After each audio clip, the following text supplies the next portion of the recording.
Mas o Brasil que quero para o futuro é que isso aqui continue sendo preservado, né? Não só para os índios, mas para toda a população do entorno que é beneficiada com essa proteção dessa terra indígena aqui. Uma flechada no peito matou nesta quarta-feira o indigenista Rieli Franciscato, um dos mais respeitados do país, na zona rural de Seringueiras, em Rondônia. Ele era coordenador da Frente de Proteção Etnoambiental Uruê-Uauau, da Fundação Nacional do Índio, e estava na região justamente para evitar conflitos entre índios isolados e moradores. Coordenador da Frente de Proteção Etnoambiental Uruê-Uauau, Rieli foi chamado ontem para ir até uma área de Seringueiras, porque índios que vivem isolados haviam sido vistos perto de um sítio. Os policiais militares que acompanharam Rieli disseram que assim que chegaram ao local, o indigenista entrou pela mata e, num dado momento, foi atingido por uma flechada no peito. Segundo colegas e especialistas, a morte de Rieli pode deixar ainda mais vulneráveis os índios isolados que vivem na região amazônica. O Brasil é o país com o maior número de pessoas que vivem em isolamento no mundo, mas as reservas vêm sendo ameaçadas por invasões. As ameaças, que são antigas, se aproximam como nunca. A base, no Vale do Javari, virou alvo de caçadores responsáveis por 8 ataques em um ano. As quadrilhas invadem a reserva, retiram toneladas de pirarucu, tartarugas e peixes ornamentais. Os criminosos atiram quando são abordados pelos fiscais. Outra preocupação é o avanço da Covid-19, uma vez que os índios isolados não têm memória imunológica para enfrentar nem simples resfriados. Que riscos enfrentam os povos isolados da Amazônia? Qual é a estrutura da FUNAI para proteger essas tribos? Que estratégias podem ser adotadas para evitar o avanço do desmatamento e do garimpo nessas regiões? E como tem sido o enfrentamento ao coronavírus nas aldeias? Esses são os temas do Ao Ponto desta sexta-feira. Eu sou Carolina Moran, sem o Roberto Maltic, que está de férias, e neste episódio converso com o editor assistente Daniel Biasetto e com o ex-presidente da FUNAI e um dos maiores indigenistas do Brasil, Sidney Possuelo. Fique com a gente.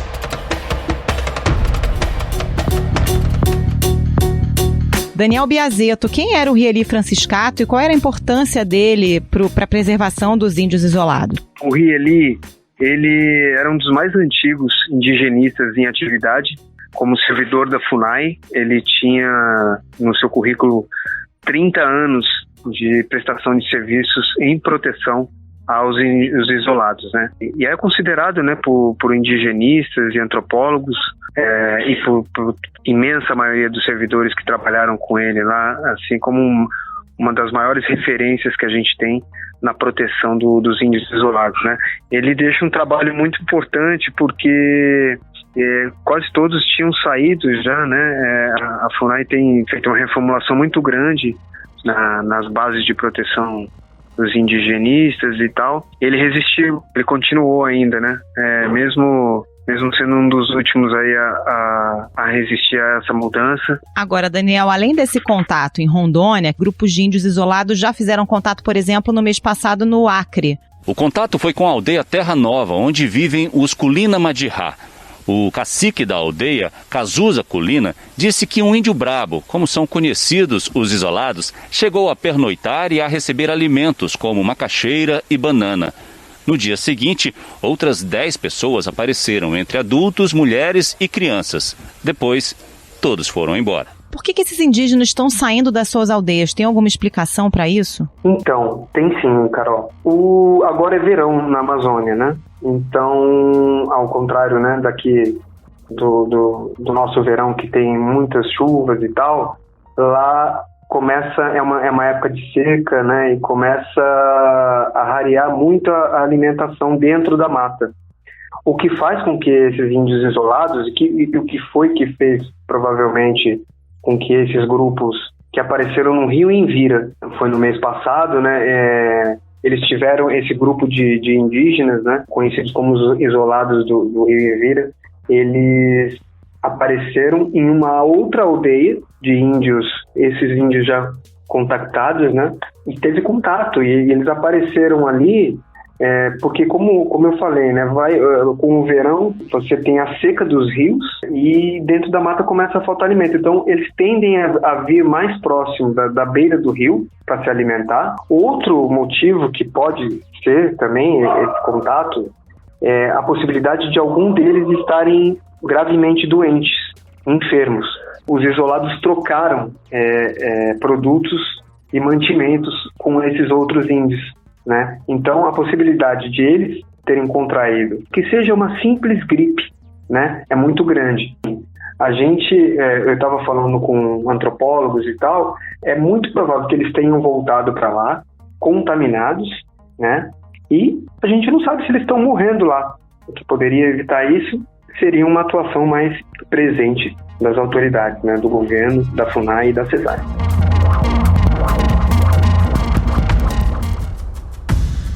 A FUNAI tem uma estimativa do número de índios isolados que existem hoje no Brasil e onde eles estão, Daniel? São 28 grupos com registros confirmados em todo o território nacional. Outros 86 estão ainda em estudos. Totalizando 114 grupos em 10 estados. Números que levam especialistas em índios isolados a estimar que pelo menos 1.000 brasileiros vivem nesta condição. Desses 28 grupos com registros confirmados, né, o maior número deles está registrado ali no Vale do Javari, que é uma localização ali entre a fronteira do Brasil com o Peru, no Amazonas. O maior registro de povos isolados do planeta Terra estão ali, né? Mas para que esses estudos continuem, é preciso investimento e uma coordenação. Nesse momento, a FUNAI está enfrentando sérios problemas, né? Porque ela está renovando o seu quadro. Muitos antropólogos experientes foram dispensados com a nova gestão, né, do presidente Marcelo Xavier, que é um ex-delegado da Polícia Federal e, o que tudo indica, assim, ligado aos ruralistas. Teve corte de orçamento, Daniel, na FUNAI? Alguns dizem que está sucateada. Eu diria assim que está em processo recebeu 10 milhões para ajuda no combate à Covid, mas eu apurei agora que nessa estrutura de coordenação geral dos isolados, eles estão hoje trabalhando com 20% só do contingente de servidores, né, que é um quinto do que tinha, e tiveram o orçamento do ano passado para cá reduzido em quase R$1 milhão.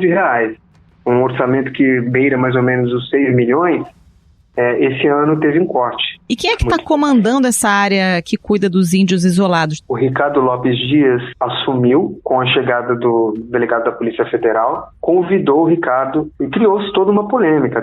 Formado em teologia e antropologia, Ricardo Lopes Dias atuou durante 10 anos na missão Novas Tribos do Brasil, organização que trabalha na evangelização de índios na Amazônia. Nesse período, conviveu com a etnia Matsés, que vive na terra indígena Vale do Javari, no Amazonas. Segundo caciques da etnia Matsés, Ricardo Lopes Dias queria fundar uma igreja, mas não teve autorização dos índios e acabou construindo a igreja em outra área fora da terra indígena. Desde fevereiro, né, já foram diversas decisões judiciais, né, desfazendo a nomeação do Ricardo. O Ricardo trabalhou por mais de 10 anos na missão Novas Tribos do Brasil, que é uma ONG, digamos assim, de missionários estrangeiros que já atuam aqui no Brasil há mais de 60 anos, né? E assim, os indigenistas são muito preocupados, porque os missionários também são um vetor de contaminação, né? Então, o Ricardo, com todo esse currículo, chegou com muita polêmica na coordenação geral de índios isolados de recente contato. Então, o Ministério Público já tentou suspender a nomeação dele, a FUNAI recorreu, o STJ, em decisão liminar, manteve a nomeação, manteve ele como coordenador, e agora o Ministério Público novamente recorreu para que o julgamento vá a plenário, né? E aí ele fez uma manobra muito arriscada na semana passada, né? Ele simplesmente decidiu ir para a área dos isolados no Vale do Javari, sem avisar ninguém, né? E chegou lá, movimentou uma equipe da defesa, né? Duas aeronaves do Exército, né? E chegaram lá querendo ir já para a área de isolados. mas chegando lá, a coordenadora da Frente de Proteção bateu o pé, dizendo que ele teria que ter feito a quarentena, né? Isso é o mínimo que se espera de quem vai entrar nessas áreas, ficar de quarentena, né? A pessoa não pode simplesmente chegar lá e já entrar na terra indígena. Tem que ficar nessa quarentena para ver se não vai manifestar nenhuma enfermidade. E aí só assim pode entrar. E ele parece que tentou enfrentar lá e deu muita polêmica. A gente noticiou essa polêmica, a FUNAI acabou cancelando essa missão dele e o clima não anda muito bom pro lado dele, não. Eu tenho apurado isso. Ô Daniel, a gente tem uma pandemia de Covid-19, né? Tem avanço também do desmatamento, das queimadas na Amazônia, são muitas frentes aí ameaçando essas tribos de índios isolados. O que o governo tem feito nesses últimos meses com relação, por exemplo, à pandemia? Tem barreira sanitária? Alguma coisa foi feita?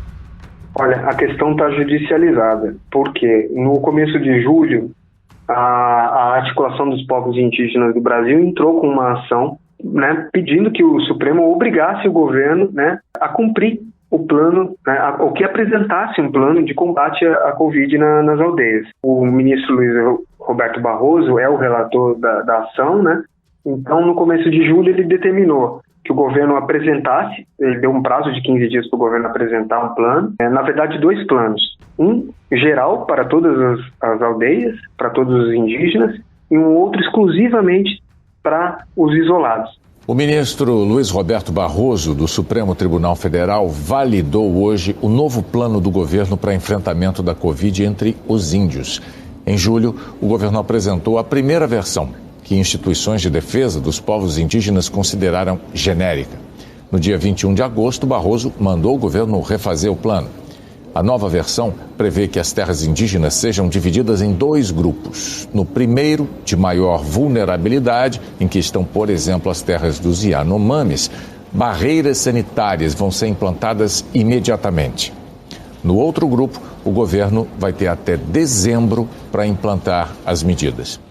Criaram-se, então, uma sala de situação, onde participa a FUNAI, Ministério Público, Procuradoria-Geral da República, o Gabinete de Segurança Institucional do Governo, é quem está à frente dessa sala. E aí, o que acontecia? À medida que o governo apresentou os planos, os especialistas ficaram estupefatos, assim, porque, segundo eles, né, analisaram, assim, o governo apresentou um plano que não só não contemplava as demandas que eles tinham pedido, como também acabou inventando algumas barreiras em lugares onde não existia, né? Dando já como certo, olha, em tal localidade tem uma base de proteção lá com barreira sanitária instalada. Aí a gente ia falar com os indígenas, como que está a barreira aí? Não, aqui não tem barreira nenhuma, tem uma linha aqui na frente da aldeia e uma máscara aqui e assim, não tem ninguém do poder público orientando. E isso para os isolados. Nas demais aldeias, nas demais terras indígenas, a gente conseguiu constatar que 70% das terras indígenas ficaram de fora do plano do governo. Aí a entidade indígena entra novamente com recurso, né? Ontem entrou com um embargo declaratório, justamente para colocar uma barreira sanitária no local onde esses isolados tinham aparecido, porque estava fora do plano, né? Aí o Barroso determinou que o governo inclua essa área para barreira sanitária, só que na prática ainda isso não a gente está aí, a primeira contaminação de um indígena foi confirmada no final de março, então a gente está há 6 meses quase esperando, né, que o governo de fato coloque o plano para andar. A FUNAI informou que realiza ações de vigilância e fiscalização nas terras indígenas da Amazônia Legal. Além disso, a Fundação disse que encaminhou equipamentos de proteção e testes rápidos para as equipes que trabalham na região. A FUNAI disse ainda que desde o início da pandemia suspendeu a entrada de pessoas nas terras indígenas para evitar o risco de contaminação. Um outro pedido dessas entidades foi a retirada imediata dos invasores, né? Madeireiros, grileiros, poceiros, né? Garimpeiros dessas regiões, porque além de eles estarem ilegalmente nessas áreas, né? Explorando, como você disse, promovendo queimadas, desmatamento, eles são também um vetor direto de contaminação, né, para esses povos. Só que o Supremo decidiu não fazer isso neste momento, achou delicado o momento, porque ia ter que movimentar muita gente, um aparato muito grande, mas assim, os indígenas ainda insistem que assim, que qualquer plano que o governo venha fazer tem que passar pela desintrusão desses invasores. Daniel Biazzetto, obrigada pela participação aqui no Ao Ponto. Bom trabalho para você. Obrigado, Carol. Bom trabalho para você também. E para a gente entender melhor a importância desse trabalho da FUNAI com os índios isolados, conversamos também com o Sidney Possuelo, que é um dos maiores indigenistas do Brasil, foi presidente da FUNAI nos anos 90. Sidney, você foi o criador do departamento que cuida dos índios isolados na FUNAI, isso há muitos anos, né? Você acredita que tem um esvaziamento desse setor hoje na Fundação? Com certeza, né? Com certeza. O que eu criei não é mais nada disso que está aí. Eu acho que é o resultado, né, da desmontagem da questão indigenista dentro do Brasil, que começou com o Bolsonaro, né? Ele tem alimentado isso até hoje, tem colocado pessoas desinteressadas, né? E é o resultado da política dele aí. E a gente não pode deixar de falar nos índios, principalmente isolados, sem falar na questão ambiental, porque são interligadas, né? Essas áreas de frente de contato protegem grandes extensões de terra. O desmatamento atingiu 115 terras indígenas no ano passado. Os dados são do PRODES, o sistema oficial do INPE de monitoramento da Amazônia. 42.679 hectares foram destruídos em 2019, quase 2 vezes o tamanho da cidade do Recife, 80% a mais na comparação com o ano anterior. A situação é ainda pior quando se analisa as terras com registros dos chamados povos isolados, ou seja, indígenas sem contato com a sociedade. O estudo destaca que nessas áreas o desmatamento em 2019 mais que dobrou em relação a 2018. Que para os de fora parece que não tem ninguém ali dentro, é só mata. E não é bem assim, ali moram pessoas indígenas, índios, né? Gente como a gente, e eu acho que o que aconteceu é o resultado desse descaso, dessa indiferença, dessa política, né? Que acaba redundando agora na morte de pessoas, né? Como é o caso do Rieli, que um grande amigo, excelente funcionário, trabalhou comigo, foi chefe de frente de contato, um homem bastante experiente, e hoje estamos aqui, todos nós, lamentando profundamente a morte do nosso amigo. Você tem uma experiência lá dos anos 90, justamente de retirada de garimpeiros de terras indígenas com sucesso, né? Como é que isso pode ser feito e qual a melhor estratégia para enfrentar essas invasões de áreas demarcadas? O que eu acredito é que quando você quer fazer, quando o governo quer fazer, ele faz. Naquela oportunidade, nós demarcamos, sob minha orientação, a terra indígena Yanomami, chamamos a Polícia Federal, que estava junto conosco, fizemos um planejamento, solicitamos o concurso da Força Aérea, a qual contratamos e pagamos aeronaves, helicópteros, e pusemos para fora 30 e tantos mil garimpeiros, né, que estavam dentro das terras de Yanomami. É possível fazer com estratégia, agora é essencial cortar o suprimento, por exemplo, de combustível, destruir os equipamentos que forem encontrados. Tem algumas estratégias que são básicas, né? Essa estratégia começou conosco.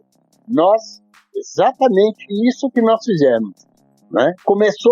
Na verdade, começou com o presidente Collor, antes de eu assumir a FUNAI, explodindo pistas, mas não deu certo. Não deu certo aqui. Então, o que deu certo foi exatamente isso, fazer o controle do combustível. Não levando avião, levando combustíveis a bordo, né? Toda a compra de combustível tinha que passar pela Polícia Federal, ela que controlava tudo isso. Então, esse constrangimento enfraqueceu o garimpo, enfraqueceu os garimpeiros dentro da terra Yanomami. Ao final, nós retiramos acima de 30 e tantos mil garimpeiros dentro da terra Yanomami. E isso poderia voltar a ser feito novamente. Na Amazônia, a corrida pelo ouro destruiu ilegalmente 2.369 hectares de floresta no mês de julho. Segundo um levantamento feito pelo Greenpeace, a maioria dos desmatamentos ocorreu em áreas que deveriam ser protegidas, unidades de conservação e terras indígenas. Sidney, lá na origem, na criação da FUNAI, a política era de buscar o contato, né, com esses povos indígenas. Isso veio mudando ao longo do tempo e hoje já se entende que o melhor é que eles continuem isolados, né? As tribos que são isoladas continuem. Por quê? O que acontece quando há esse contato? Quem mudou a política fui eu. Eu, em 87, eu vinha trabalhando muito na função de mudar essa política, que é uma política iniciada por Rondon, né? A política de fazer sempre contato com os povos indígenas. E eu queria mudar isso. Mudar para quê? Daqui para frente, de um momento de 87 para frente, eu apresentei, então, um projeto ao então presidente da FUNAI, que era o Romero Jucá, e ele aprovou esse meu projeto. Com a criação do departamento de isolado, eu pude, então, mudar as normas de contato no Brasil. Com certeza, historicamente, o que mais matou os povos indígenas nas Américas não foi nem o bacamarte, nem a espada, o punhal. O que mais matou foram vidros. Os vidros com os elementos de dizimar em massa, né? Às vezes acabavam com toda uma etnia, com todo um grupo indígena. E nós, dentro da FUNAI, apesar de estarmos, na época, 450 anos depois do descobrimento, nós ainda pudemos. Eu mesmo vivi situações onde vi os índios estarem prostrados por causa de varíola, né? Por causa de gripe, coisas que chegam e acabam. Acabam porque todos ficam doentes. Então você não tem, se não morre pela doença em si, de momento, nos primeiros dias, morre depois de fome, porque você não tem praia para caçar, para pescar, para trazer comida, beber água, fazer qualquer coisa. Sidney, para a gente fechar, o governo tem falado muito em integrar a Amazônia, explorar de forma sustentável. O Brasil é o país que mais preserva o meio ambiente. A Amazônia é nossa, nós vamos desenvolvê-la. Afinal de contas, lá existe mais de 20 milhões de brasileiros que não podem ficar desamparados. Parabéns a todos pelo dia da nossa Amazônia, a Amazônia cada vez mais brasileira. Isso é possível de alguma forma? Qual seria o impacto dessa política sobre os povos indígenas e sobre a preservação da floresta? Eu acho que esse país, que é continental, 8,5 milhões de quilômetros quadrados, ele pode conter, né, as terras indígenas, pode conter o agronegócio, pode fazer uma economia, ter uma economia extrativista controlada, né, bem controlada. É possível fazer todas essas coisas.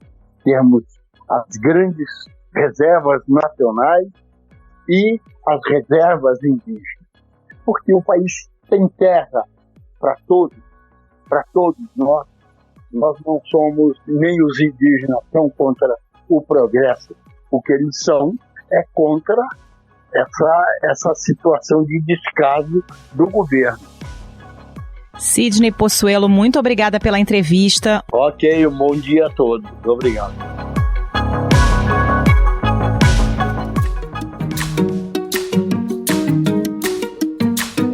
Esse Esse foi o Ponto de hoje, o podcast diário da redação do Globo. Nessa conversa a gente conta com a participação de toda a equipe do jornal, as mesmas pessoas que levam até você informação e análise de qualidade todos os dias. Quer saber mais? Assine o Globo. Acesse assineoglobo.com.br e confira todas as notícias e reportagens especiais. Lembrando que o conteúdo de serviço do combate ao coronavírus está aberto, não é necessário ser assinante. A edição deste episódio foi do João Guilherme Lacerda. Até mais.